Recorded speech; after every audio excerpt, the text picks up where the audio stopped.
سفر مدینہ کے متعلق سوال جواب۔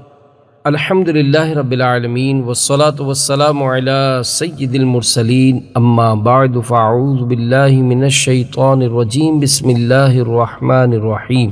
درود شریف کی فضیلت۔ سرکار مکہ مکرمہ تاجدار مدینہ منورہ صلی اللہ تعالی علیہ وآلہ وسلم کا فرمان عالی شان ہے، جس نے مجھ پر روز جمعہ 200 بار درود پاک پڑھا اس کے 200 سال کے گناہ معاف ہوں گے۔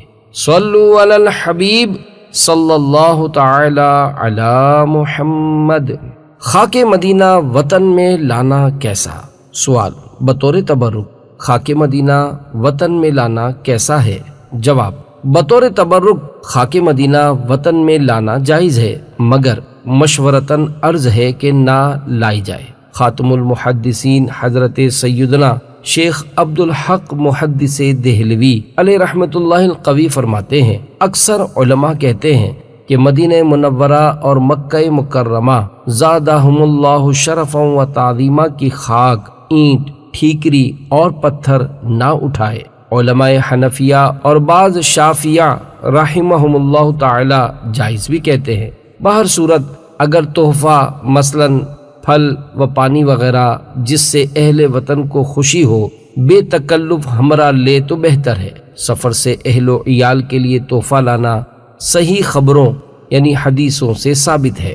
مدینہ منورہ زادہ اللہ شرفا و تعظیمہ کی خاک، اینٹ، ٹھیکری اور پتھر وغیرہ نہ اٹھانے کی وجہ یہ ہے کہ یہ تمام چیزیں بھی سرور کائنات شاہ موجودات صلی اللہ تعالی علیہ وآلہ وسلم سے محبت کرتی ہیں، بلکہ ہر مقدس مقام سے نسبت رکھنے والے کنکر و پتھر وغیرہ اس مقام سے جدا ہونا گوارا نہیں کرتے، جیسا کہ حنفیوں کے عظیم پیشوا حضرت سیدنا علامہ علی قاری علیہ رحمۃ اللہ الباری فرماتے ہیں، جمادات یعنی پتھر اور پہاڑ وغیرہ کے انبیاء کرام علیہم الصلاۃ والسلام، اولیاء عظام رحمہم اللہ السلام اور اللہ عز و جل کے مطیع و فرما بردار بندوں سے محبت کرنے کے وصف یعنی خوبی کا انکار نہیں کیا جا سکتا، جیسا کہ کھجور کا تنا سرکار عالی وقار صلی اللہ علیہ وآلہ وسلم کے فراق یعنی جدائی میں رویا، یہاں تک کہ لوگوں نے اس کے رونے کی آواز بھی سنی۔ اسی طرح مکہ مکرمہ زادہ اللہ شرفا و تعظیمہ کا ایک پتھر سرکار علیہ الصلوۃ والسلام پر وحی نازل ہونے سے پہلے سلام پیش کیا کرتا تھا۔ حضرت سیدنا علامہ طیبی علیہ رحمۃ اللہ القوی فرماتے ہیں، احد پہاڑ اور مدینہ منورہ زادہ اللہ شرفا و تعظیمہ کے تمام اجزاء سرکار علیہ الصلوۃ والسلام سے محبت کرتے ہیں اور آپ علیہ الصلوۃ والسلام سے جدا ہونے کی صورت میں آپ کی ملاقات کے لیے گریہ کرتے ہیں۔ یہ ایسی بات ہے کہ جس کا انکار نہیں کیا جا سکتا، لہذا جائز ہونے کے باوجود مقامات مقدسہ کی خاک اور کنکر وغیرہ تبرکات نہ اٹھائے جائیں، یہی بہتر ہے۔ کھجور کا تنا فراق رسول میں رو دیا۔ سوال مقامات مقدسہ سے نسبت رکھنے والے کنکر و پتھر وہاں سے جدا ہونا گوارا نہ کرتے ہوں، اس قسم کے اگر واقعات ہوں تو بیان فرما دیجئے۔ جواب، کھجور کے تنے کا سرکار علی وقار مدینے کے تاجدار صلی اللہ علیہ وآلہ وسلم کے فراق میں رونے کا واقعہ بڑا ہی مشہور ہے۔ منبر منور بننے سے پہلے سرکار مدینہ قرار قلب و سینہ صلی اللہ تعالی علیہ وآلہ وسلم کھجور کے ایک تنے سے ٹیک لگا کر خطبہ ارشاد فرماتے تھے۔ جب منبر اطہر بنایا گیا اور سرکار دو عالم صلی اللہ تعالی علیہ وآلہ وسلم نے اس پر تشریف فرما ہو کر خطبہ ارشاد فرمایا تو وہ تنا آپ صلی اللہ تعالی علیہ وآلہ وسلم کے فراق یعنی جدائی میں پھٹ گیا اور چیخے مار کر رونے اور گابھن یعنی حاملہ اونٹنی کی طرح چلانے لگا۔ یہ حال دیکھ کر تمام حاضرین بھی بے اختیار رونے لگے۔ سرکار بحر بر صلی اللہ تعالی علیہ وآلہ وسلم نے منبر منور سے اتر کر اس کھجور کے تنے پر دست انور پھیر کر فرمایا، تو چاہے تو تجھے تیری جگہ چھوڑ دوں، جس حالت میں تو پہلے تھا ویسا ہی ہو جائے، اور اگر تو چاہے تو جنت میں لگا دوں تاکہ اولیاء اللہ تیرا پھل کھائیں اور تو ہمیشہ رہے۔ لمحے بھر کے بعد سرکار نامدار صلی اللہ تعالی علیہ وآلہ وسلم نے صحابہ کرام علیہم رضوان کی طرف متوجہ ہو کر فرمایا، اس نے جنت اختیار کی۔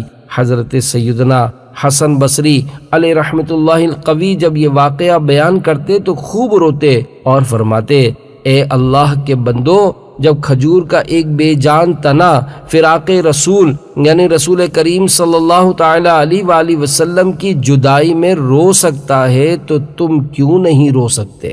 رونے والا سنگریزہ۔ شیخ طریقت امیر اہل سنت بانی دعوت اسلامی حضرت علامہ مولانا ابو بلال محمد الیاس عطار قادری رضوی دامت برکاتہم العالیہ فرماتے ہیں، چند سال قبل مدینہ روڈ پر نواریہ کے قریب مقام صرف پر واقع ام المومنین حضرت سیدتنا میمونہ رضی اللہ تعالی عنہا کے مزار فائز الانوار پر میں نے حاضری دی اور چند مبارک سنگریزے اٹھا کر کلمہ شریف پڑھ کر ان کو اپنے ایمان کا گواہ کیا اور اسلامی بھائیوں سے کہا کہ ان کو تبرکن پاکستان میں اسلامی بھائیوں کو تحفتاً پیش کروں گا۔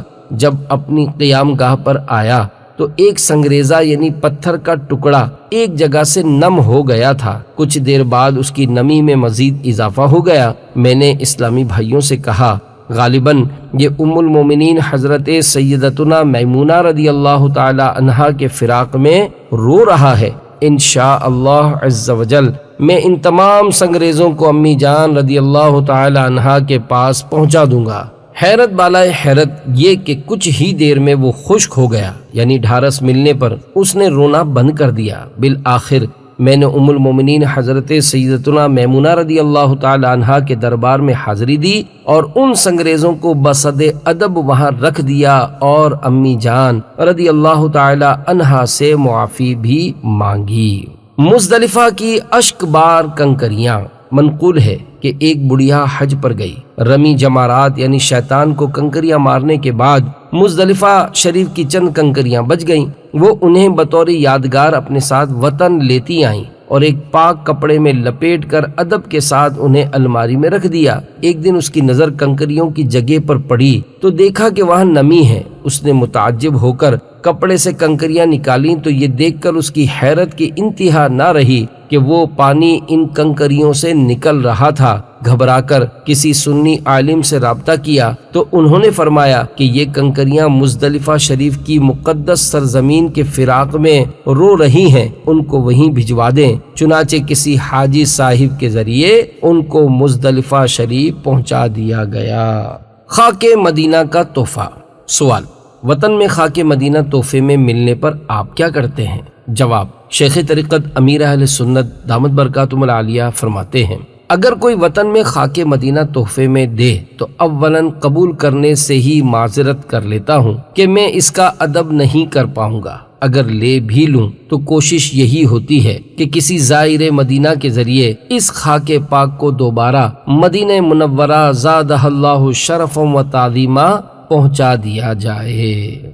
جس خاک پہ رکھتے تھے قدم سید عالم، اس خاک پہ قرباں دل شیدا ہے ہمارا۔ تبرکات کا ادب کیجیے۔ سوال، کیا مدینہ پاک سے کوئی بھی چیز بطور تبرک وطن میں نہیں لا سکتے؟ جواب، مدینہ منورہ زادہ اللہ شرف و تعظیمہ سے تبرکات لا سکتے ہیں مگر ان کا ادب ملحوظ رکھا جائے۔ شیخ طریقت امیر اہل سنت دامت برکاتہم العالیہ فرماتے ہیں، مجھے مدینہ پاک کی چیزیں مثلا لباس، چپل اور برتن وغیرہ وطن میں استعمال کرتے ہوئے بے ادبی کا خوف غالب رہتا ہے، یہاں تک کہ مدینہ منورہ زادہ اللہ شرف و تعظیمہ کی کھجوریں بھی مجھ سے وطن میں نہیں کھائی جاتی، کیونکہ ہاتھ اور منہ پر کھجور کے اجزاء لگ جاتے ہیں، پھر ہاتھ دھونے اور کلی کرنے میں وہ اجزاء گندی نالی میں بہہ جانے کا خوف رہتا ہے۔ بس انہی خیالات کی وجہ سے میں مدینہ پاک کی کھجوریں استعمال کرنے سے بچتا رہتا ہوں، حالانکہ مجھے وطن میں بہت ساری مدینہ طیبہ زادہ اللہ شرف و تعظیمہ کی کھجوریں ملتی رہتی ہیں تو میں انہیں کسی اور کے لیے آگے بڑھا دیتا ہوں۔ بہرحال مدینہ طیبہ زادہ اللہ شرف و تعظیمہ کی کھجوریں لانے اور کھانے میں کوئی حرج نہیں۔ اگر کوئی مسلمان کھاتا ہے تو اس کے بارے میں یہ نہیں کہہ سکتے کہ معاذ اللہ عز و جل یہ توہین کی نیت سے کھجوریں کھاتا ہے۔ اور اگر کوئی نہیں کھاتا تو اسے بھی برا بھلا نہیں کہہ سکتے کہ یہ معاذ اللہ عز وجل ان مقدس اشیاء سے نفرت کرتا ہے، کیونکہ اعمال کا دار و مدار نیت پر ہے، اور اللہ عز وجل ہر ایک کی نیت و ارادے سے خبردار ہے۔ میرے اس فعل پر شرعاً کوئی گرفت بھی نہیں۔ میرے آقا اعلی حضرت امام اہل سنت مجدد دین و ملت مولانا شاہ امام احمد رضا خان علیہ رحمت الرحمن فرماتے ہیں، طیبہ نہ سہی افضل، مکہ ہی بڑا زاہد، ہم عشق کے بندے ہیں کیوں بات بڑھائی ہے۔ نفلی حج افضل ہے یا صدقہ نفل؟ سوال، نفلی حج افضل ہے یا صدقہ نفل؟ جواب، نفلی صدقہ سے نفلی حج افضل ہے، بشرط یہ کہ نفلی صدقے کی زیادہ حاجت نہ ہو، جیسا کہ فقہ حنفی کی مشہور و معروف کتاب در مختار میں ہے، مسافر خانہ بنانا حج نفل سے افضل ہے اور حج نفل صدقے سے افضل، یعنی جبکہ اس کی زیادہ حاجت نہ ہو، ورنہ حاجت کے وقت صدقہ حج سے افضل ہے۔ اس ضمن میں ایک ایمان افروز حکایت ملاحظہ کیجیے، چنانچہ حضرت سیدنا علامہ ابن عابدین شامی قدس سرہ السامی نقل فرماتے ہیں، ایک صاحب 1000 اشرفیاں لے کر حج کو جا رہے تھے، ایک سیدانی صاحبہ تشریف لائیں اور انہوں نے اپنی ضرورت ظاہر فرمائی۔ انہوں نے ساری اشرفیاں سیدانی صاحبہ کو نظر کر دیں اور یوں حج کو نہ جا سکے۔ جب وہاں کے حجاج حج سے پلٹے تو ہر حاجی ان سے کہنے لگا، اللہ عز و جل آپ کا حج قبول فرمائے۔ انہیں تعجب ہوا کہ کیا معاملہ ہے، میں تو حج کی سعادت سے محروم رہا ہوں، مگر یہ لوگ ایسا کیوں کہہ رہے ہیں؟ خواب میں جناب رسالت مآب صلی اللہ تعالی علیہ وآلہ وسلم تشریف لائے اور فرمایا، کیا تمہیں لوگوں کی بات سے تعجب ہوا؟ عرض کی جی ہاں یا رسول اللہ صلی اللہ تعالی علیہ وآلہ وسلم۔ فرمایا، تم نے میرے اہل بیت کی خدمت کی، اس کے بدلے میں اللہ عز و جل نے تمہاری صورت کا ایک فرشتہ پیدا فرمایا جس نے تمہاری طرف سے حج کیا اور قیامت تک حج کرتا رہے گا۔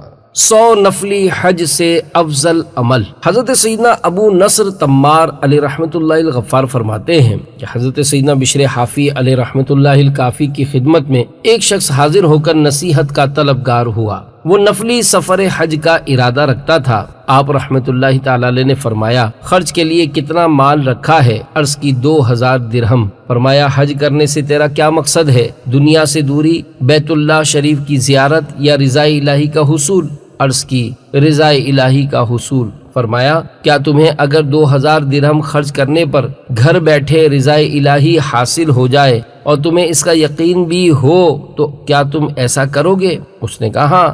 فرمایا، واپس لوٹ جا اور 2000 درہم ایسے 10 افراد کو دے جن میں کوئی قرض دار ہو تو اپنے قرض سے خلاصی پائے، فقیر ہو تو اپنی حالت درست کرے، عیال دار ہو تو اپنے بال بچوں کی ضرورت پوری کرے، یتیم کی پرورش کرنے والا ہو تو یتیم کو خوش کرے۔ اگر تیرا دل ایک ہی شخص کو دینا چاہے تو اسے ہی دے دینا، کہ مسلمان کے دل میں خوشی داخل کرنا، مظلوم کی فریاد رسی کرنا، اس کی تکلیف دور کرنا اور کمزور کی مدد کرنا 100 نفلی حج سے افضل ہے۔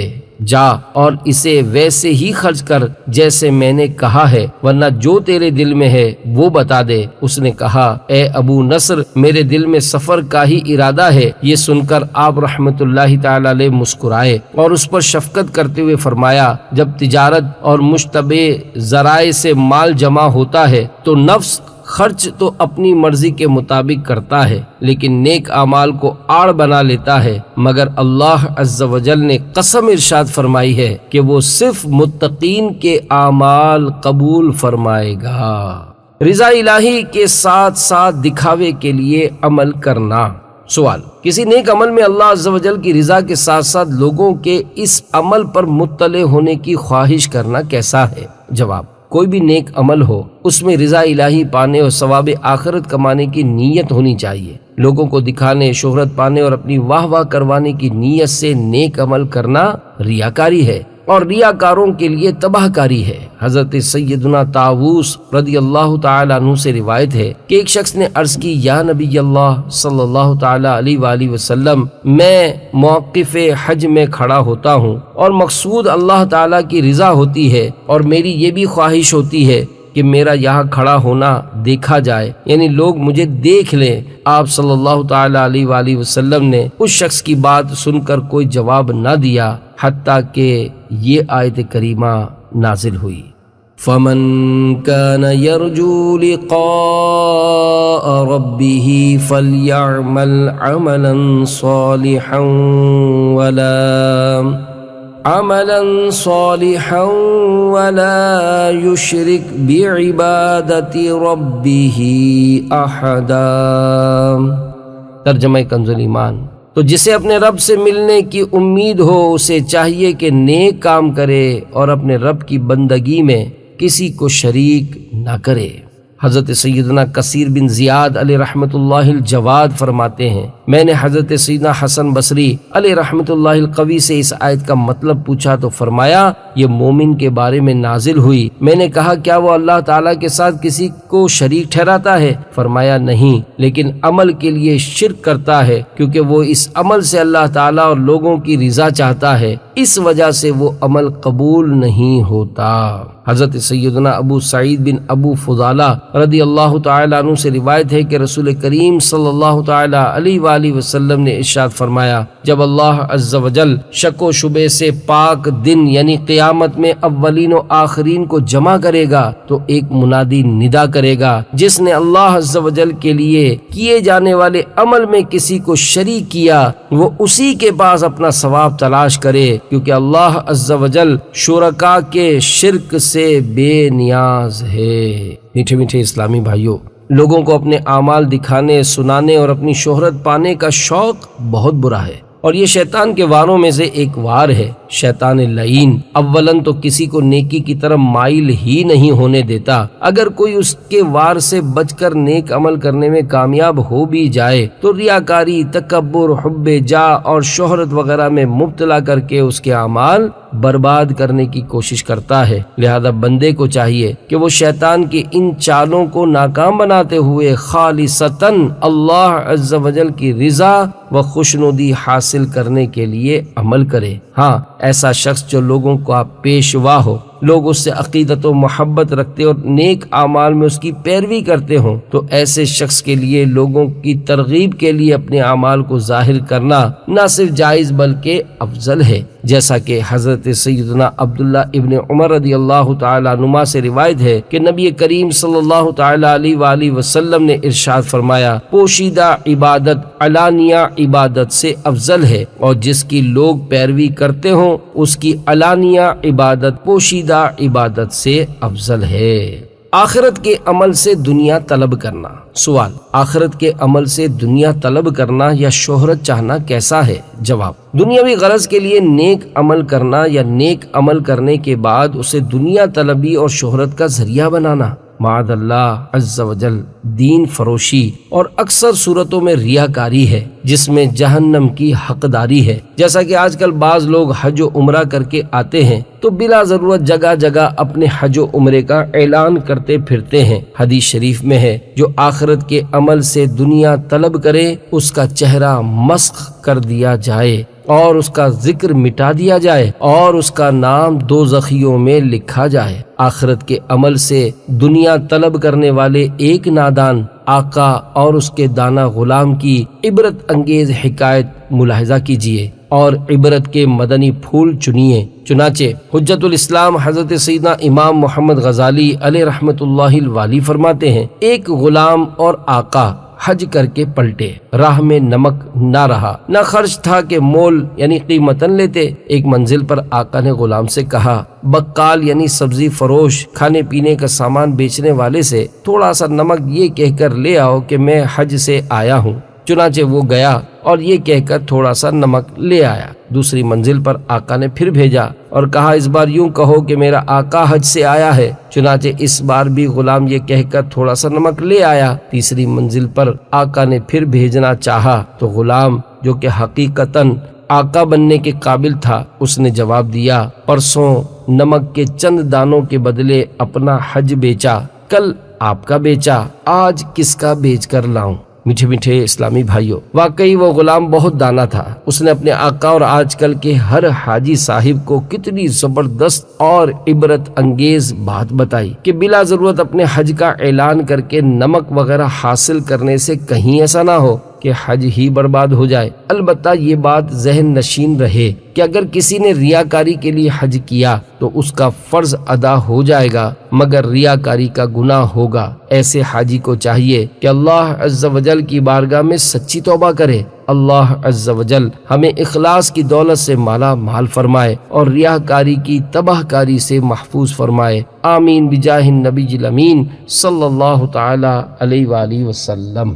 پیدل سفر حج کی فضیلت۔ سوال، کیا پیدل سفر حج کی بھی کوئی فضیلت ہے؟ جواب، حج اگرچہ سواری وغیرہ کی استطاعت ہونے پر ہی فرض ہوتا ہے، مگر تاہم پیدل سفر حج کا بہت زیادہ ثواب ہے۔ حضرت سیدنا زازان رضی اللہ تعالی عنہ فرماتے ہیں کہ حضرت سیدنا ابن عباس رضی اللہ تعالی عنہما شدید بیمار ہوئے تو انہوں نے اپنے بیٹوں کو بلایا اور جمع کر کے فرمایا کہ میں نے سرکار مدینہ صلی اللہ تعالی علیہ وآلہ وسلم کو فرماتے ہوئے سنا کہ جو مکے سے حج کے لیے پیدل چل کر جائے اور مکہ لوٹنے تک پیدل ہی چلے تو اللہ عز و جل اس کے ہر قدم کے بدلے 700 نیکیاں لکھتا ہے، اور ان میں ہر نیکی حرم میں کی گئی نیکیوں کی طرح ہے۔ ان سے پوچھا گیا، حرم کی نیکیاں کیا ہے؟ فرمایا، ان میں سے ہر نیکی 1,00,000 نیکیوں کے برابر ہے۔ حج و عمرے کے کاروان اور دعوت اسلامی۔ سوال، پاکستان میں کاروباری طور پر مختلف ناموں سے حج و عمرے کے لیے کاروان تیار کیے جاتے ہیں۔ ان میں بعض کا تشخص دعوت اسلامی والا ہوتا ہے۔ کیا دعوت اسلامی کے مدنی مرکز کی طرف سے انہیں کچھ حمایت حاصل ہے؟ جواب، حج و عمرے کے مختلف ناموں سے بنائے جانے والے کسی بھی کاروان کو تادم تحریر مدنی مرکز کی طرف سے کسی بھی قسم کی کوئی حمایت حاصل نہیں۔ ایسے لوگوں کو چاہیے کہ وہ اپنا تشخص دعوت اسلامی والا نہ بنائیں تاکہ ان کی بے احتیاطیوں سے لوگ دعوت اسلامی کے مدنی ماحول سے بدظن نہ ہوں۔ بہرحال ایسے ادارے چلانے والے اور ان کے ذریعے حج و عمرے پر جانے والے اپنے معاملات کے خود ہی ذمہ دار ہیں۔ عاشقان رسول کی مدنی تحریک دعوت اسلامی کا پیغام تادم تحریر دنیا کے تقریباً 200 ممالک میں پہنچ چکا ہے۔ لاکھوں لاکھ مسلمان الحمدللہ عز و جل اس مدنی تحریک سے وابستہ ہیں۔ اب اگر کوئی دعوت اسلامی کا تشخص اپنا کر کسی بھی قسم کی بدعنوانی کا مرتکب ہو تو اس بنا پر پوری تحریک کو برا بھلا کہنا اور مدنی ماحول سے دور ہو جانا انصاف کے خلاف ہے، کیونکہ ایک یا چند افراد کی غلطی کی وجہ سے ساری تحریک کو برا بھلا نہیں کہا جا سکتا۔ اللہ عز و جل ہمیں اپنا خوف اپنے پیارے محبوب صلی اللہ تعالی علیہ وآلہ وسلم کا سچا عشق اور دعوت اسلامی کے مدنی ماحول میں استقامت عطا فرمائے اور ہر اس عمل سے بچائے جس سے دعوت اسلامی کی دینی خدمات کو نقصان پہنچے۔ آمین بجاہ النبی الامین صلی اللہ تعالی علیہ وآلہ وسلم۔ اللہ اس سے پہلے ایمان پہ موت دے دے، نقصان میرے سبب سے ہو سنت نبی کا۔ صلو علی الحبیب صلی اللہ تعالی علی محمد۔ ہوائی جہاز میں گناہوں کا خطرہ۔ سوال، کیا ہوائی جہاز میں بھی گناہوں کا خطرہ ہوتا ہے؟ جواب، جی ہاں، ہوائی جہاز میں بھی گناہوں کا خطرہ رہتا بلکہ کئی گنا بڑھ جاتا ہے۔ حرمین طیبین زادہ اللہ شرف و تعظیمہ کا سفر چونکہ بڑا ہی مبارک سفر ہے، لہذا شیطان کسی صورت میں بھی نہیں چاہتا کہ یہ سفر گناہوں سے خالی ہو، اس لیے وہ لوگوں کو گناہوں میں مبتلا کرنے کی بھرپور کوشش کرتا ہے، اور بیشتر لوگ بھی نفس و شیطان کے بہکاوے میں آ کر اس مبارک سفر میں بھی گناہوں کا سلسلہ جاری رکھے ہوتے ہیں۔ لہذا حجاج کرام کو چاہیے کہ اپنی نگاہوں کی حفاظت کریں اور نمازوں کا بھی اہتمام کریں۔ حجاج کو مسلم غیر مسلم فلائٹس میں سفر کرنا پڑتا ہے، تو اس حوالے سے نماز کے مسائل مثلاً بلندی پر اوقات نماز کی معلومات، قبلہ رخ جاننے، طیارے میں کیا کیا کھا سکتے ہیں اور کیا نہیں کھا سکتے، نیز استنجا خانے کے استعمال وغیرہ کی احتیاط کا علم ہونا بھی ضروری ہے۔ بدنگاہی کرنے اور کروانے والیاں۔ سوال، بدنگاہی کرنے اور کروانے والیوں کے بارے میں کچھ ارشاد فرما دیجئے۔ جواب، قصداً بدنگاہی کرنے اور کروانے والیاں گناہگار اور عذاب نار کی حقدار ہیں۔ احادیث مبارکہ میں ان کے لیے سخت وعیدیں آئی ہیں۔ چنانچہ سرور ذیشان مکی مدنی سلطان صلی اللہ تعالی علیہ وآلہ وسلم کا فرمان عبرت نشان ہے، دیکھنے والے پر اور اس پر جس کی طرف نظر کی گئی اللہ عز و جل کی لعنت، لہذا کبھی بھی بدنگاہی نہ کیجیے، اگر اچانک نظر پڑ بھی جائے تو فوراً نظر پھیر لیجیے، جیسا کہ حدیث پاک میں ہے۔ حضرت سیدنا جریر بن عبداللہ رضی اللہ تعالیٰ عنہ فرماتے ہیں کہ میں نے نبی مکرم صلی اللہ تعالیٰ علیہ وآلہ وسلم سے اچانک نظر پڑ جانے کے متعلق حکم دریافت کیا تو آپ صلی اللہ تعالیٰ علیہ وآلہ وسلم نے مجھے حکم دیا کہ فوراً نظر کو پھیر لو۔ معلوم ہوا کہ بلا قصد پڑ جانے والی پہلی نظر معاف ہے، جبکہ فوراً نظر پھیر لی جائے۔ ہاں اگر بلا قصد نظر پڑی لیکن دیکھتے ہی رہے یا نظر ہٹا کر پھر دوبارہ دیکھا تو یہ ناجائز ہے کہ سرور کائنات شاہ موجودات صلی اللہ تعالی علیہ وآلہ وسلم نے حضرت سیدنا علی المرتضی شیر خدا کرم اللہ تعالی وجہہ الکریم سے فرمایا، ایک نظر کے بعد دوسری نظر نہ کرو، یعنی اگر اچانک بلا قصد کسی عورت پر نظر پڑ جائے تو فوراً نظر ہٹا لو اور دوبارہ نظر نہ کرو کہ پہلی نظر جائز ہے اور دوسری نظر جائز نہیں۔ اللہ عز و جل اپنے پیارے محبوب صلی اللہ علیہ وآلہ وسلم کی نیچی نیچی مبارک نظروں کی حیا کا صدقہ ہمیں بھی اپنی نگاہوں کو نیچی رکھنے کی توفیق عطا فرمائے، آمین بجاہ نبی الامین صلی اللہ تعالی علیہ وآلہ وسلم۔ یا الہی رنگ لائیں جب میری بے باکیاں، ان کی نیچی نیچی نظروں کی حیا کا ساتھ ہو۔ مسجدین کریمین میں دنیاوی باتیں اور شور و گل کرنا۔ سوال، کئی حجاج کرام مسجدین کریمین میں دنیاوی باتیں کرتے، شور و غل مچاتے اور کہے لگاتے نظر آتے ہیں، ان کے بارے میں کچھ ارشاد فرما دیجئے۔ جواب، مساجد اللہ عز و جل کے گھر ہیں، ان کا ادب و احترام کرنا اور انہیں ہر اس چیز سے بچانا جس کے لیے یہ نہیں بنائی گئیں ضروری ہے۔ مساجد میں دنیاوی باتیں کرنے، شور و غل مچانے اور کہے لگانے سے ان کا تقدس پامال ہوتا ہے، اور یہ ایسے امور ہیں جن کے لیے مساجد نہیں بنائی گئیں، لہذا ان کے ارتکاب کرنے والوں کے لیے احادیث مبارکہ میں سخت وعیدیں آئی ہیں۔ چنانچہ مسجد میں ہنسنے کے متعلق سلطان انس و جان رحمت عالمیان صلی اللہ تعالی علیہ وآلہ وسلم کا فرمان عبرت نشان ہے، مسجد میں ہنسنا قبر میں اندھیرا لاتا ہے۔ آواز بلند کرنے والوں کے لیے ارشاد فرمایا، جو کسی مسجد میں بآواز بلند گمشدہ چیز ڈھونڈتے سنے تو وہ کہیں لا رداہ اللہ علیک فإن المساجد لم تبنا لہذا، یعنی اللہ عز و جل وہ گمشدہ شے تجھے نہ ملائے کیونکہ مسجدیں اس کام کے لیے نہیں بنائی گئیں۔ جو مسجد میں دنیاوی باتیں کرے اللہ تعالیٰ اس کے 40 سال کے اعمال اکارت یعنی ضائع فرما دے۔ نمبر 3، مسجد میں مباح باتیں نیکیوں کو اس طرح کھا جاتی ہیں جس طرح آگ لکڑی کو۔ میٹھے میٹھے اسلامی بھائیوں، دیکھا آپ نے کہ مساجد میں دنیاوی باتیں کرنا، ہنسنا اور آوازیں بلند کرنا وغیرہ آخرت کے لیے کس قدر تباہ کن ہے۔ مسجدین کریمین میں ایسا کرنے والے حجاج وغیرہ کو ڈر جانا چاہیے کہ جب عام مساجد کے تقدس کو پامال کرنے کی یہ وعیدیں ہیں تو مسجدین کریمین کی بے حرمتی کی وعیدیں تو ان مقدس مقامات کی عظمت کی وجہ سے اور زیادہ سخت ہے، کیونکہ مسجدین کریمین تو دنیا کی تمام مساجد سے افضل و اعلیٰ ہیں، جیسا کہ دعوت اسلامی کے اشاعتی ادارے مکتبۃ المدینہ کی 1250 صفحات پر مشتمل کتاب بار شریعت جلد اول صفحہ 649 پر ہے۔ سب مسجدوں سے افضل مسجد حرام شریف ہے، پھر مسجد نبوی، پھر مسجد قدس، پھر مسجد قباء، پھر اور جامع مسجدیں، پھر مسجد محلہ، پھر مسجد شعراء۔ مسجدین کریمین میں کھانا پینا کیسا؟ سوال، مسجدین کریمین یعنی مسجد حرام و مسجد نبوی شریف میں کھانا پینا کیسا ہے؟ جواب، مسجدین کریمین یعنی مسجد حرام و مسجد نبوی شریف ہوں یا کوئی اور مسجد، ان میں کھانا پینا اور سونا سوائے معتکف کے کسی اور کے لیے شرعاً جائز نہیں۔ اگر کسی کو مسجد میں کھانے پینے اور سونے کی حاجت ہے تو اسے چاہیے کہ وہ نفلی اعتکاف کی نیت کر لے تو ضمناً کھانا پینا اور سونا بھی جائز ہو جائے گا۔ میرے آقا اعلی حضرت امام اہل سنت مولانا شاہ امام احمد رضا خان علیہ رحمت الرحمن فرماتے ہیں صحیح و معتمد یہ ہے کہ مسجد میں کھانا پینا سونا سوا معتکف کے کسی کو جائز نہیں۔ مسافر یا حضری یعنی مقیم اگر چاہتا ہے تو اعتکاف کی نیت کیا دشوار ہے، اور اس کے لیے نہ روزہ شرط نہ کوئی مدت مقرر، اعتکاف نفل 1 ساعت کا بھی ہو سکتا ہے۔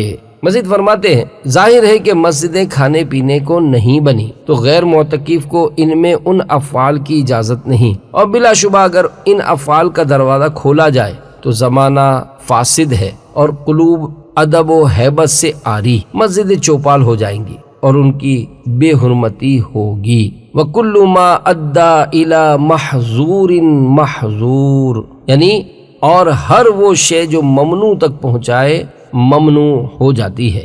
معتکف کو بھی مسجد میں کھانے پینے کی اسی صورت میں اجازت ہے کہ اتنا زیادہ کھانا نہ ہو جو نماز کی جگہ گھیرے، اور نہ ہی کھانے پینے کی کسی چیز سے مسجد آلودہ ہو، ورنہ جائز نہیں۔ چنانچہ فتاوی رضویہ جلد 8 صفحہ 94 پر ہے مسجد میں اتنا کثیر کھانا لانا کہ نماز کی جگہ گھیرے، اور ایسا اکل و شرب یعنی کھانا پینا جس سے ان کی تلویث ہو مطلقاً ناجائز ہے اگرچہ معتکف ہو۔ نیز رد المحتار میں ہے ظاہر یہی ہے کہ کھانا پینا جب کہ مسجد کو آلودہ نہ کرے اور نہ مسجد کی جگہ گھیرے تو یہ سونے کی طرح جائز ہے، کیونکہ مسجد کو صاف ستھرا رکھنا واجب ہے۔ جب مسجد میں کھانا پینا ان دونوں باتوں سے خالی ہو تو معتکف کو بالاتفاق بلا کراہت جائز ہے۔ سالن میں پکی ہوئی الائچی کھانے کا حکم۔ سوال، اگر الائچی سالن وغیرہ میں پکا لی جائے تو کیا ایسا سالن محرم کے لیے کھانا جائز ہے؟ جواب، اگر سالن یا مشروبات وغیرہ میں خوشبو جیسے زعفران یا الائچی وغیرہ کو ملا کر پکا لیا گیا تو محرم کے لیے اس کا کھانا پینا جائز ہے، اور کھانے پینے والے محرم یعنی احرام والے پر کوئی دم یا صدقہ نہیں، کیونکہ پکانے سے ان کا وجود کھانے میں مل کر ختم ہو جاتا ہے، لہذا اب ان کے وجود کا اعتبار نہ رہا اور ان کا کھانا پینا محرم کے لیے جائز ہو گیا۔ حالت احرام میں خوشبودار صابن کا استعمال۔ سوال، حالت احرام میں صابن سے ہاتھ دھو سکتے ہیں یا نہیں؟ جواب، حالت احرام میں صابن سے ہاتھ دھو سکتے ہیں۔ حجاز مقدس کے ہوٹلوں میں عموماً خوشبو والا سامان رکھا ہوتا ہے۔ علماء کرام کثرہم اللہ السلام نے اس کے استعمال کو بھی جائز قرار دیا ہے، لہذا محرم کے لیے خوشبودار صابن کے استعمال کرنے میں کوئی حرج نہیں۔ حج کے احکام سیکھنا فرض ہیں۔ سوال، کیا حج کرنے والوں کے لیے حج کے احکام سیکھنا ضروری ہے؟ جواب، جی ہاں، حج کرنے والوں کے لیے حج سے متعلق ضروری مسائل سیکھنا فرض ہے۔ حدیث پاک میں ہے یعنی علم حاصل کرنا ہر مسلمان پر فرض ہے۔ اس حدیث پاک سے اسکول کالج کی مروجہ دنیاوی تعلیم نہیں بلکہ ضروری دینی علم مراد ہے، لہذا سب سے پہلے اسلامی عقائد کا سیکھنا فرض ہے، اس کے بعد نماز کے فرائض و شرائط و مفسدات یعنی نماز کس طرح درست ہوتی ہے اور کس طرح ٹوٹ جاتی ہے، پھر رمضان مبارک کی تشریف آوری ہو تو جس پر روزے فرض ہوں اس کے لیے روزوں کے ضروری مسائل، جس پر زکوٰۃ فرض ہو اس کے لیے زکوٰۃ کے ضروری مسائل، اسی طرح حج فرض ہونے کی صورت میں حج کے، نکاح کرنا چاہے تو اس کے، تاجر کو تجارت کے، خریدار کو خریدنے کے، نوکری کرنے والے اور نوکر رکھنے والے کو اجارے کے، وعلی ھذا القیاس یعنی اسی پر قیاس کرتے ہوئے ہر مسلمان عاقل و بالغ مرد و عورت پر اس کی موجودہ حالت کے مطابق مسئلے سیکھنا فرض عین ہے۔ اسی طرح ہر ایک کے لیے مسائل حلال و حرام بھی سیکھنا فرض ہے،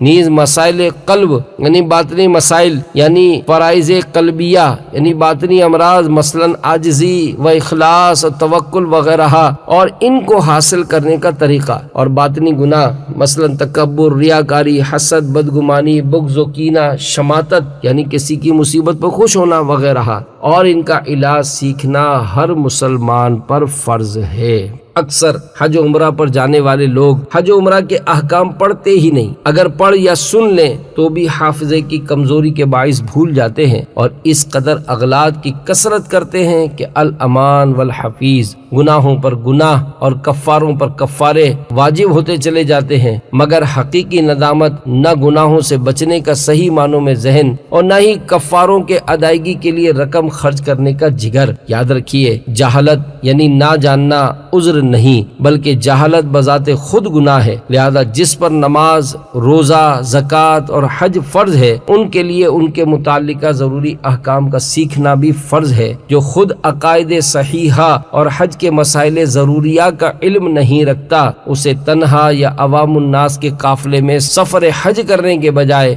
کسی قابل اطمینان متقی اور محتاط فی الدین وہ متصلب سنی عالم کے ہمراہ سفر کرنا چاہیے۔ خرید و فروخت کے مسائل سیکھنا بھی فرض ہے۔ سوال: حج و عمرہ کے لیے خریداری کرنے والوں کے لیے کچھ مدنی پھول ارشاد فرما دیجیے۔ جواب: جس طرح سفر حج کرنے والوں کے لیے حج کے احکام سیکھنا فرض و ضروری ہے، یوں ہی خرید و فروخت کرنے والوں کے لیے خرید و فروخت کے مسائل سیکھنا بھی ضروری ہے، چاہے وہ خرید و فروخت سفر حج کی ہو یا کوئی اور۔ ایک زمانہ وہ تھا کہ ہر مسلمان اتنا علم رکھتا تھا کہ جو اس کی ضروریات کو کافی ہوتا، یہاں تک کہ امیر المومنین حضرت سیدنا عمر فاروق اعظم رضی اللہ تعالیٰ عنہ نے حکم فرما دیا تھا کہ ہمارے بازار میں وہی خرید و فروخت کریں جو دین میں فقیہ یعنی عالم ہو۔ فی زمانہ علم دین سے دوری اور جہالت کے سبب لوگ خرید و فروخت کے مسائل سے بھی ناواقف ہیں۔ یہی وجہ ہے کہ خرید و فروخت کے دوران بہت ساری خلاف شرع باتوں کا ارتکاب کر بیٹھتے ہیں۔ رہی بات سفر حج کے لیے خریداری کرنے کی، تو اس میں اور زیادہ احتیاط کی حاجت ہے۔ کوئی چیز خریدتے وقت اس کا بھاؤ کم کرانے کے لیے حجت یعنی بارگیننگ کرنا سنت ہے، مگر سفر حج کے لیے جو چیز خریدی جائے اس میں بھاؤ کم نہیں کروانا چاہیے۔ کہ اعلی حضرت امام اہل سنت مولانا شاہ امام احمد رضا خان علیہ رحمت الرحمن فرماتے ہیں، بھاؤ کے لیے حجت کرنا بہتر ہے بلکہ سنت، سوا اس چیز کے جو سفر حج کے لیے خریدی جائے۔ اس میں بہتر یہ ہے کہ جو مانگے دے دے۔ خوش نصیب ہیں وہ حاجی جو اس مبارک سفر کے لیے خریدی جانے والی چیزوں کا بھاؤ کم کروانے کے بجائے منہ مانگی رقم ادا کر کے مانگنے والوں کو خوش کر دیا کرتے ہیں۔ اسی طرح سرکار عالی وقار مدینے کے تاجدار صلی اللہ تعالی علیہ وآلہ وسلم کے نام پر قربان کیے جانے والے جانور کی خریداری میں بھی عشاق کے اندازے نرالے ہوتے ہیں، اور اس جانور کے بھی دام کم کروانے کے بجائے منہ مانگے دام ادا کرتے، بلکہ بسا اوقات مزید بڑھ کر بھی پیش کرتے۔ اور یہ کوئی دھوکہ کھانا نہیں بلکہ عشق کی بات ہے۔ حضرت سیدنا عبداللہ ابن عمر رضی اللہ تعالیٰ عنہما اپنے ہر اس غلام کو آزاد فرما دیتے جو بکثرت عبادت کرتا، لہذا غلام بھی خوب عبادت کرتے اور رہائی پاتے۔ کسی نے عرض کی کہ غلام رہائی پانے کے لیے آپ رضی اللہ تعالیٰ عنہ کے سامنے زیادہ عبادت کرتے ہیں۔ فرمایا، اللہ عز و جل کے نام پر دھوکہ دینے والے سے ہم دھوکہ کھانے کے لیے تیار ہیں۔ تیرے نام پر ہو قرباں میری جان جانے جانا، ہو نصیب سر کٹانا مدنی مدینے والے۔ بار بار حاضری کا شوق تڑپائے تو کیا کرنا چاہیے؟ سوال: فرض حج ادا کر لینے کے بعد کسی عاشق زار کو بار بار حاضری کا شوق تڑپائے تو وہ کیا کرے؟ جواب: حج فرض ادا کر لینے کے باوجود اگر کسی عاشق زار کو بار بار حرمین طیبین زادہم اللہ شرفا و تعظیما کی حاضری کا شوق تڑپائے تو وہ اللہ عز و جل کی رحمت کے بھروسے پر اس طرح تیاری کرے کہ دل و دماغ، زبان و آنکھ اور ہر عضو کا قفل مدینہ لگائے، یعنی اپنے تمام اعضاء کو گناہوں سے بچانے کی بھرپور سعی یعنی کوشش کرے، اپنے اندر اخلاص پیدا کرے اور ریاکاری والے اسباب سے بچے۔ عاشقان رسول کے ہمراہ سنتوں کی تربیت کے مدنی قافلوں میں سفر اور مدنی انعامات پر عمل بڑھانے اور استقامت پانے کے لیے فکر مدینہ کرتے ہوئے روزانہ مدنی انعامات کا رسالہ پر کر کے ہر مدنی ماہ کی پہلی تاریخ کو اپنے ذمہ دار کو جمع کروانے کا معمول بنا لے۔ نفس کی خاطر کی جانے والی ذاتی دوستیاں ترک کر کے اچھی صحبت اختیار کرے، کم بولنے اور نگاہیں نیچے رکھنے کی خاص مشق کرے، حرمین طیبین زادہ اللہ شرفا و تعظیما کے آداب سیکھے، اپنی بے مائگی، نااہلی، گناہوں کا اعتراف کرتے ہوئے اللہ رب العالمین عز و جل کی بارگاہ میں خوب استغفار کرے اور توفیق خیر کی خیرات مانگے، رحمت للعالمین صلی اللہ علیہ وآلہ وسلم سے رحمت و استقامت کی بھیک طلب کرے۔ جب ظاہری اسباب کا انتظام ہو جائے اور دل بھی مطمئن ہو کہ اب مکہ مکرمہ اور مدینہ منورہ زادہم اللہ شرفا و تعظیما کا حتی الامکان ادب کر پاؤں گا اور قصداً گناہوں کا صدور بھی نہیں ہوگا، تو اب حرمین طیبین زادہ اللہ شرفا و تعظیما کے سفر کی تیاری کرے۔ اگر اسباب نہ بن پائیں تو حرمین طیبین طیبین زادہ اللہ شرف و تعظیمہ جانے والوں کو بنظر رشک دیکھیں، ان سے ملاقات کا شرف حاصل کریں، ان سے سلام شوق عرض کرنے اور دعائے مغفرت و حاضری کی عاجزانہ التجا کریں۔ اگر قریبی عزیز ہوں تو انہیں رخصت کرنے جائیں اور اپنا یوں بھی ذہن بنائیں کہ انشاءاللہ عز و جل کبھی تو کرم ہوگا، ہم بھی مدینے جائیں گے۔ مدینے جانے والوں جاؤ جاؤ فی امان اللہ، کبھی تو اپنا بھی لگ جائے گا بستر مدینے میں۔ صلو علی الحبیب صلی اللہ تعالی علی محمد۔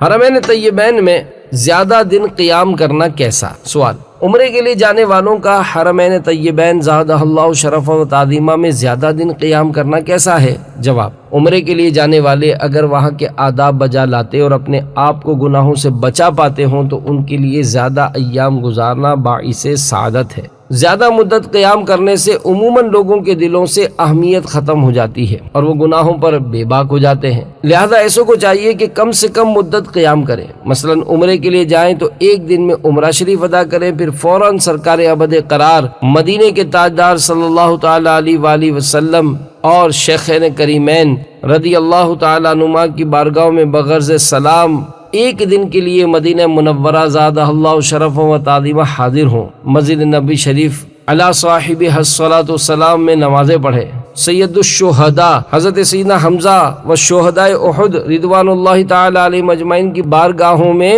سلام عرض کرنے جائیں، جنت البقیع شریف میں آرام کنندہ کی خدمات میں بھی سلام عرض کریں، زیر گنبد خضرا جلوہ محبوب صلی اللہ علیہ وآلہ وسلم میں موت سے ہم آگوش ہونے کی سعادت ملنے کی صورت میں بقیع پاک میں مستقل داخلے کی اجازت مل جائے تو زہے قسمت، ورنہ بے ادبی اور گناہوں سے بچ نہ پانے کے باعث اگر ضمیر ملامت کرتا ہو تو بقیع شریف پر حسرت بھری نظر ڈالتے ہوئے الوداعی سلام پیش کرتے ہوئے وطن روانہ ہوں۔ میں شکستہ دل لیے بوجھل قدم رکھتا ہوں، چل پڑا ہوں یا شہنشاہ مدینہ الوداع۔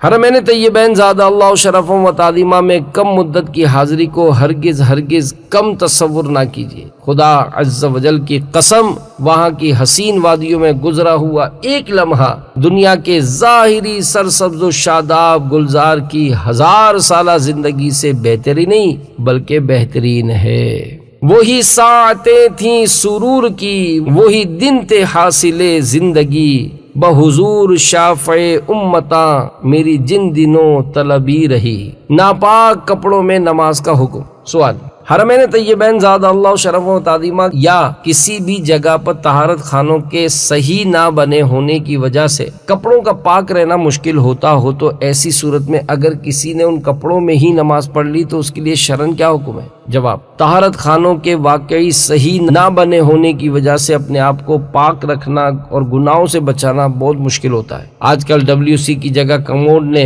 لے لی ہے اور اس میں بھی کہیں قبلے کو پیٹھ ہوتی تو کہیں منہ ہوتا ہے، لہذا اگر 45 ڈگری کے زاویے کے اندر قبلے کو منہ یا پیٹھ کر کے استنجا کرنا حرام ہے، اور حرم پاک میں ایک بار کا کیا ہوا حرام کام لاکھ بار حرام کرنے کے مترادف ہے۔ اگر حمام میں فوارہ یعنی شاور ہو تو اسے اچھی طرح دیکھ لیجئے کہ اس کی طرف منہ کر کے ننگا نہانے میں منہ یا پیٹھ قبلہ شریف کی طرف تو نہیں ہو رہی۔ قبلے کی طرف منہ یا پیٹھ ہونے کے معنی یہ ہے کہ 45 درجے کے زاویے کے اندر ہو، لہذا یہ احتیاط بھی ضروری ہے کہ 45 ڈگری کے زاویے یعنی اینگل کے باہر ہو۔ مساجد کے حمام میں WC ہوتے ہیں مگر رخ درست ہونے کی کوئی گارنٹی نہیں ہوتی، نیز طہارت کے لیے لوٹے کے بجائے پائپ سسٹم ہوتا ہے جس کے باعث گندی چھینٹوں سے خود کو بچانا بے حد دشوار ہے۔ بہرحال اگر نجاست غلیظہ کپڑے یا بدن میں 1 درہم سے زیادہ لگ جائے تو اس کا پاک کرنا فرض ہے۔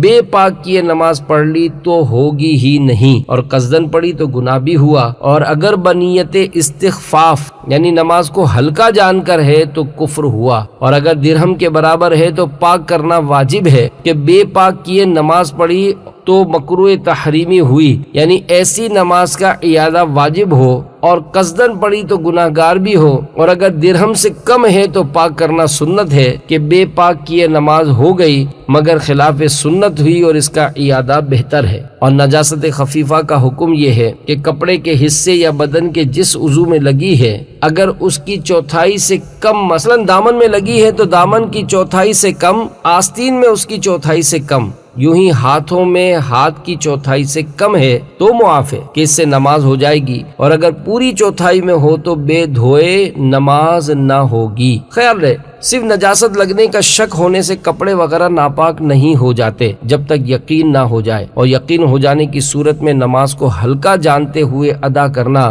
نماز کی توہین اور کفر ہے، جیسا کہ دعوت اسلامی کے اشاعتی ادارے مکتبۃ المدینہ کی مطبوعہ 1250 صفحات پر مشتمل کتاب بحر شریعت جلد اول صفحہ 282 پر ہے۔ نماز کے لیے طہارت ایسی ضروری چیز ہے کہ یعنی بغیر اس کے نماز ہوتی ہی نہیں، بلکہ جان بوجھ کر بے طہارت نماز ادا کرنے کو علماء کفر لکھتے ہیں، اور کیوں نہ ہو کہ اس بے وضو یا بے غسل نماز والے نے عبادت کی بے ادبی اور توہین کی۔ مسجدین کریمین میں صفائی کے لیے ملازمت اختیار کرنا۔ سوال: جو لوگ مسجد کریمین میں صفائی کے لیے ملازمت اختیار کرتے ہیں ان کے بارے میں کچھ ارشاد فرما دیجئے۔ جواب: مسجدیں اللہ عز و جل کے گھر ہیں، انہیں صاف ستھرا رکھنے کا حکم دیا گیا۔ مسجد کی صفائی ستھرائی کرنے والا گویا اپنے دل کی صفائی کر رہا ہے، اور مسجد کریمین جو افضل المساجد ہیں ان کی صفائی کرنے والوں کی شان کے کیا کہنے۔ حضرت سیدنا عبید اللہ بن مرزوق رضی اللہ تعالی عنہ سے روایت ہے کہ مدینہ شریف میں ایک عورت مسجد کی صفائی کیا کرتی تھی۔ جب اس کا انتقال ہوا تو نبی کریم صلی اللہ تعالی علیہ وآلہ وسلم کو اس کے بارے میں خبر نہ دی گئی۔ ایک مرتبہ آپ صلی اللہ تعالی علیہ وآلہ وسلم اس کی قبر کے قریب سے گزرے تو دریافت فرمائی یہ کس کی قبر ہے؟ صحابہ کرام علیہ رضوان نے عرض کیا ام محجن کی۔ ارشاد فرمایا وہی جو مسجد کی صفائی کیا کرتی تھی؟ صحابہ کرام علیہ رضوان نے عرض کی جی ہاں۔ آپ صلی اللہ تعالی علیہ وآلہ وسلم نے لوگوں کو اس کی قبر پر صف بنانے کا حکم دیا اور اس کی نماز جنازہ پڑھائی۔ پھر اس عورت کو مخاطب کر کے فرمایا تو نے کون سا کام سب سے افضل پایا؟ صحابہ کرام علیہ رضوان نے عرض کی یا رسول اللہ صلی اللہ علیہ وآلہ وسلم کیا یہ سن رہی ہے؟ ارشاد فرمایا تم اس سے زیادہ سننے والے نہیں ہو۔ راوی بیان کرتے ہیں کہ پھر نبی پاک صلی اللہ علیہ وآلہ وسلم نے فرمایا اس نے میرے سوال کے جواب میں کہا مسجد کی صفائی کو۔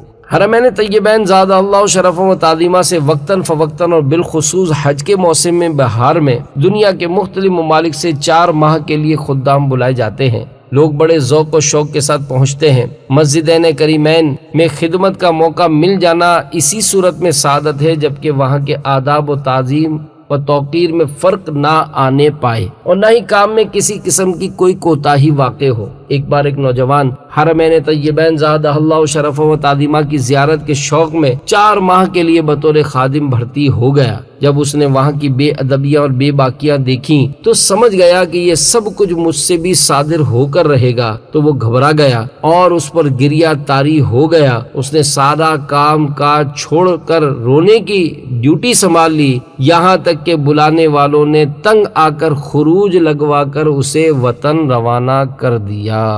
سنبھل کر پاؤں رکھنا زائرو مکے مدینے میں، کہیں ایسا نہ ہو سارا سفر بیکار ہو جائے۔